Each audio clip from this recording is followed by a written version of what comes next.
Assalamualaikum warahmatullahi wabarakatuh. Selamat pagi anak-anak. Hari ini kita akan melanjutkan tema 2, subtema 1, pembelajaran 5 dan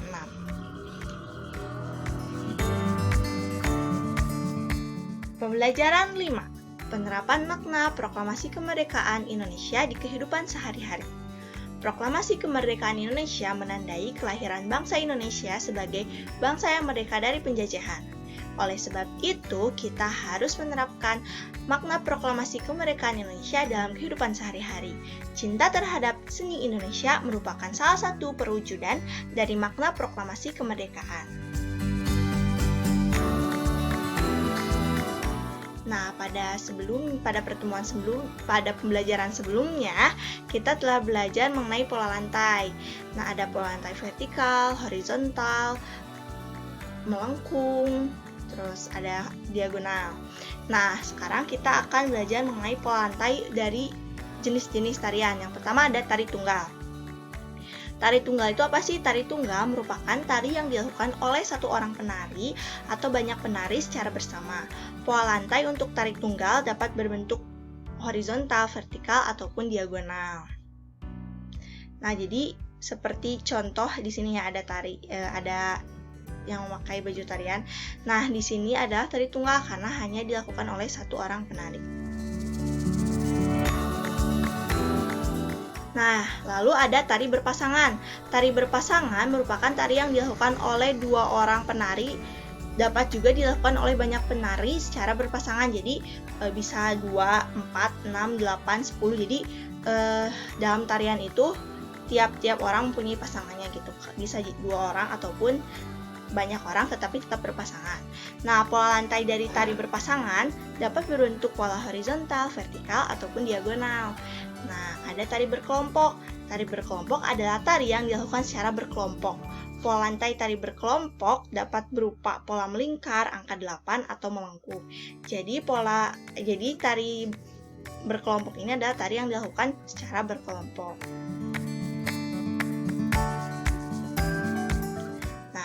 Kita akan lanjut ke pembelajaran 6. Sebelumnya kita telah belajar gimana caranya memuat informasi dalam sebuah peta pikiran. Nah, sekarang itu menuliskan informasi penting dalam teks sejarah. Sebelumnya juga udah baca teks sejarah mengenai teks proklamasi. Bagaimana terjadinya proklamasi kemerdekaan, terus peran-peran tiap tokoh dalam proklamasi kemerdekaan. Nah, sekarang penting banget nih untuk menuliskan informasi itu dalam kata tanya. Apa, siapa, di mana, kapan, mengapa, dan bagaimana. Apa itu? Untuk menanyakan sesuatu, misalnya apa judul teksnya. Jadi kita akan menuliskan judul teksnya. Terus siapa yang terlibat dalam cerita tersebut. Terus di mana terjadinya peristiwa yang ada dalam teks. Terus kapan terjadinya peristiwa dalam teks? Mengapa bisa terjadi peristiwa tersebut? Bagaimana peristiwa itu terjadi? Jadi seperti bagaimana keseluruhan teks itu. Nah, jika kita diminta membuat peta pikiran, kita tidak cukup hanya menuliskan pertanyaannya aja. Misalnya, apa yang terjadi pada teks tersebut, tapi kita juga harus menjawab pertanyaan dari kata tanya yang udah kita buat gitu. Nah, lalu ada pelaksanaan nilai-nilai persatuan dalam perbedaan di lingkungan masyarakat. Seperti yang kita tahu, di lingkungan masyarakat kita ini pasti banyak sekali perbedaan ya. Dari mulai perbedaan hal-hal yang besar maupun perbedaan hal-hal yang bersifatnya kecil gitu. Nah, di sini ada gambar di sini itu menunjukkan ya. Nah, gambar di sini itu menunjukkan sedang adanya kegiatan bekerja sama, bersatu di lingkungan masyarakat. Di sini contohnya adalah kerja bakti. Nah, di lingkungan masyarakat ini kita perlu bersikap saling peduli. Jadi, seperti yang kita tahu ya, manusia itu termasuk makhluk sosial yang bergantung satu sama lain, gak bisa hidup sendiri, tetapi kita membutuhkan pertolongan orang lain, sehingga kita juga harus menolong orang lain agar terjadi saling kerjasama. Kita juga harus saling membantu tetangga atau kawan kita yang memerlukan bantuan meskipun berbeda suku ataupun agama. Kita juga perlu bersikap toleran di lingkungan masyarakat. Manfaat apa sih yang kita peroleh jika menerapkan nilai-nilai persatuan dalam masyarakat? Nah, di sini ada gambar ya. Kita bisa tahu nih, tadi kan udah kerja bakti. Nah, di sini terlihat manfaat dari kerja bakti itu. Nah, kira-kira apa sih? Kehidupan menjadi aman, tentram, dan damai.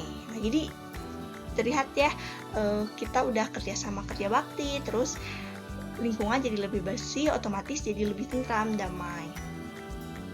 Masalah lebih cepat terselesaikan karena semua masyarakat bersatu.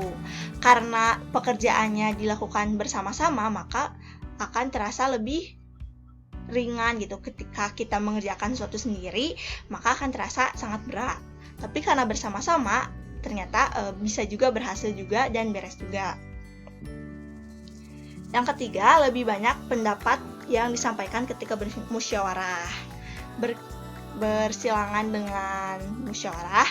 Jadi ketika kita bersatu, maka kita akan mendapatkan lebih banyak saran-saran ataupun pendapat-pendapat ketika kita sedang melakukan musyawarah.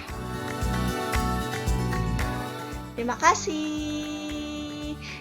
Selamat beraktivitas ya. Sampai berjumpa di pertemuan selanjutnya. Dadah.